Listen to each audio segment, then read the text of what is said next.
Hello, I'm Michael Sharkey. I'm with Through the Roof charity. I'm a visually impaired person and a Paralympian. I've been asked today to speak about what it's like living with a visual impairment and specifically what are the main challenges. And although there are a lot of challenges living with visual impairment, I think the chief among these are dealing with people's perceptions about disability. I've got lots of examples, some of which are to do with people being very awkward when they first meet you, finding it hard to speak like we're a normal person. However, there are some that are even more toxic. I think the worst example I can think of is something that happened to my wife, who is also visually impaired. She met a person at the bus stop while she was pregnant and struck up a conversation. She thought she was going to have a conversation about pregnancy or what it's like being a mum.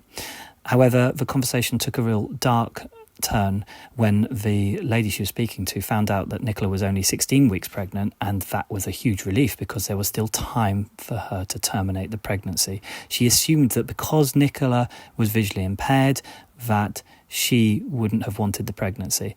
And this was very hurtful because the pregnancy was very much planned and the baby we were looking forward to having was very much wanted. Fortunately, our encounters aren't always like this, and we have met lots of other people that are very natural, very normal, and made some wonderful friendships. I think a funny example recently was when we went into a new church on a Sunday.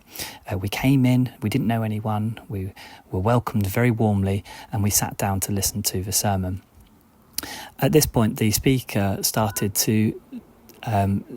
his sermon by saying that today the sermon was going to be about faith, and it was going to be about the two blind men.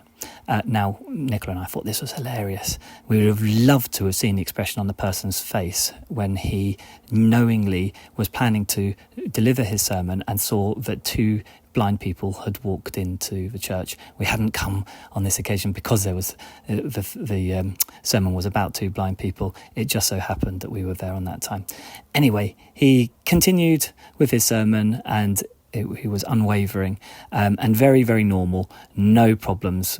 We felt very welcome throughout the whole church service. So that was very good.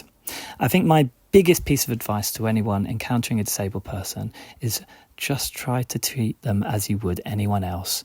Think of them as a potential friend or ally or colleague. Try not to focus very heavily on the disability, and you will have a much, much better experience, a much better encounter with a disabled person.